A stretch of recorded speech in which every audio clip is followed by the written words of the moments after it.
নমস্কার বন্ধুরা। দীর্ঘ প্রায় ৪ বছর পর পশ্চিমবঙ্গে আবার শুরু হতে চলেছে ১০০ দিনের কাজ।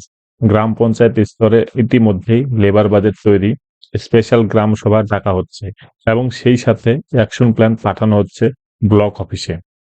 আজকের ভিডিওতে পুরো বিষয়টা বিস্তারিতভাবে আপনাদের বলবো। তার আগে বলে রাখি, যদি চ্যানেলটিতে নতুন হয়ে থাকেন তাহলে অবশ্যই চ্যানেলটিকে সাবস্ক্রাইব করবেন। ভালো লাগলে লাইক, কমেন্ট, শেয়ার করতে একদমই ভুলবেন না। ২০২১-২২ সালের পর থেকে কেন্দ্র ও রাজ্যের মধ্যে নানা অডিট, ডিসক্রিপেন্সি, ফান্ড ইস্যু এবং কিছু অভিযোগের কারণে পশ্চিমবঙ্গে কার্যত এমজিএনআরজে কাজ বন্ধ হয়ে যায়। এর ফলে লক্ষ লক্ষ শ্রমিক কাজ পাননি, বহু পরিবার চরম সমস্যায় পড়ে। বর্তমানে পুরনো পেন্ডিং ইস্যুগুলো ধীরে ধীরে রিজলভ হচ্ছে। কেন্দ্রের তরফে এসেছে নির্দেশ ফ্রেশ প্ল্যানিং করার, যেটা ফেব্রুয়ারি এবং মার্চ মাসের জন্য কাজ যাতে শুরু হয় তার জন্য। তাই জিপি স্তরে আবার শুরু হয়েছে লেবার বাজেট প্রিপারেশন এবং অ্যাকশন প্ল্যান তৈরি।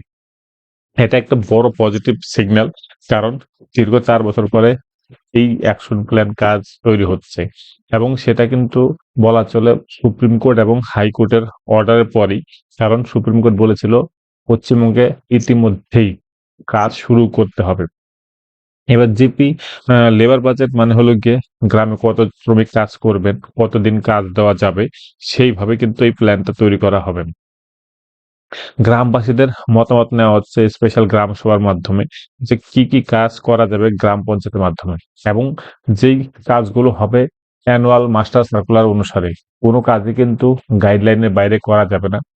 কেন্দ্র সরকার দিয়েছে বেশ কিছু স্ট্রিক্ট গাইডলাইন এবং কিছু কন্ডিশন, যেই কন্ডিশন গুলো কিন্তু আপনাকে মানতে হবেই। যেখানে বলা হয়েছে 100% ইকেওয়াইসি করতে হবে, জব কার্ডের জিও ট্যাগিং শেষ করতে হবে, 10টার বেশি কাজ একসাথে অনগোয়িং রাখা যাবে না। তারপরে আরো কিছু গাইডলাইন এসেছে, যেখানে বলা হয়েছে ব্লক স্তরের এবং গ্রাম স্তরের যারা আধিকারিক রয়েছেন তাদেরকে বেশ কিছু সার্টিফিকেট আপলোড করতে হবে এই কাজগুলো শুরু করার জন্য। এবং বলা হয়েছে স্পেশাল গ্রাম সভা করতে হবে। দেখলেন আপনার আগে একটা ডেডলাইনও দিয়ে দেওয়া হয়েছে যে কবে কোন কাজ করতে হবে। গ্রাম সভা প্ল্যানিং কবে বিডিও অফিসে পাঠাতে হবে, কবে অ্যাকশন প্ল্যান স্যাংশন দিয়ে দিবে, সমস্ত কিছু কিন্তু বলা হয়েছে। এটা হলো গিয়ে পারমিসিবল ওয়ার্ক, যেটা কিনা অ্যানুয়াল মাস্টার সার্কুলারে দেওয়া আছে, যে কি কি কাজ করা যাবে, কি কি কাজ করা যাবে না, এবং সেটা কিন্তু একটা কোড নেমও রয়েছে এবং বিস্তারিত এখানে লেখাও আছে যে কি কি কাজ করা যাবে। সেই হিসাবে কিন্তু কাজ ধরতে হবে। ইচ্ছে মতো গ্রাম পঞ্চায়েত কিন্তু আর কাজ করতে পারবে না। যেটা গাইডলাইনে আছে সেই অনুসারেই কিন্তু কাজ করতে হবে। তো সেই অনুসারে কিন্তু ইতিমধ্যে গ্রাম পঞ্চায়েত কিন্তু অ্যাকশন প্ল্যান বানানোর কাজ শুরু করে দিয়েছে। ফেব্রুয়ারি মধ্যেই কিন্তু এই সমস্ত কাজ শেষ হবে এবং ফেব্রুয়ারিতে যদি সমস্ত কিছু হয়ে যায় তাহলে পরে কিন্তু ১০০ দিনের কাজও শুরু হয়ে যাবে। সেজন্য আপনাদেরকে বলবো, এখনো পর্যন্ত যারা ইকেওয়াইসি করেননি জব কার্ডে, তারা অবশ্যই গ্রাম পঞ্চায়েতে গিয়ে ইকেওয়াইসি করে নেবেন। কারণ ইকেওয়াইসি না করলে কিন্তু আপনি কাজ পাবেন না। জব কার্ড অ্যাক্টিভ আছে কিনা সেটাও একবার দেখে নিবেন। গ্রাম সভা যদি হয় এর মধ্যে তাহলে সেখানেও উপস্থিত থাকবেন। ডিমান্ড যদি কিছু থেকে থাকে তাহলে সেই হিসেবে আপনার জানাতেও পারেন। আপনার ব্যাংক অ্যাকাউন্ট বা আধার নাম্বারে যদি কোনো প্রবলেম থাকে সেগুলো ঠিক করে নিন। এটা হলো গিয়ে যে বাজেট তৈরি হচ্ছে গ্রাম পঞ্চায়েতের সেই ফরম্যাট, এই ফরম্যাট অনুসারেই কিন্তু গ্রাম পঞ্চায়েত গুলো বিভিন্ন রকম কাজের স্কিম তুলে নিচ্ছে এবং সেটা ব্লক স্তরে পাঠানো হয়েছে এবং কিছু পাঠানো হচ্ছে। সব মিলিয়ে যেটা আমি বলতে পারি, ৪ বছর পর বাংলা ১০০ দিনের কাজ শুরু হওয়া একটা বড় খবর। জিপি, লেবার বাজেট, স্পেশাল গ্রাম সভা, অ্যাকশন প্ল্যান, এই ৩টি ধাপই কিন্তু সেটাই ইঙ্গিত দিচ্ছে যে এমজেনের যে ধীরে ধীরে ট্র্যাকে ফিরছে বা রিজিউম হচ্ছে।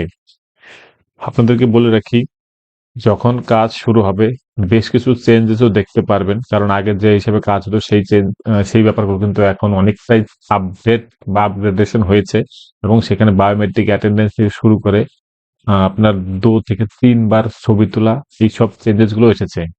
কারণ ৪ বছর ধরে যেহেতু কাজ বন্ধ রয়েছে ওয়েস্ট বেঙ্গলে, সেজন্য কিন্তু জব কার্ডধারীরা এই ব্যাপারটাতে অনর্গল নয়। তো যাই হোক, কাজ যখন শুরু হবে সেটা কিন্তু ধীরে ধীরে আরো ক্লিয়ার হয়ে যাবে এবং কিভাবে কাজ করতে হবে সেটাও কিন্তু তারা বুঝে যাবে। আপনাদেরকে শুধু বলবো যে জব কার্ড ভাইটাল ইস্যু, সেই জব কার্ড ইকেওয়াইসি করে নিন, না হলে পরে কিন্তু আপনি কাজ পাবেন না। তো বন্ধুরা, ভিডিওটি প্রথম থেকে লাস্ট পর্যন্ত দেখার জন্য অনেক অনেক ধন্যবাদ। আর ভিডিওটিতে যদি ভালো লাগে লাইক করবেন, অবশ্যই করবেন। ধন্যবাদ।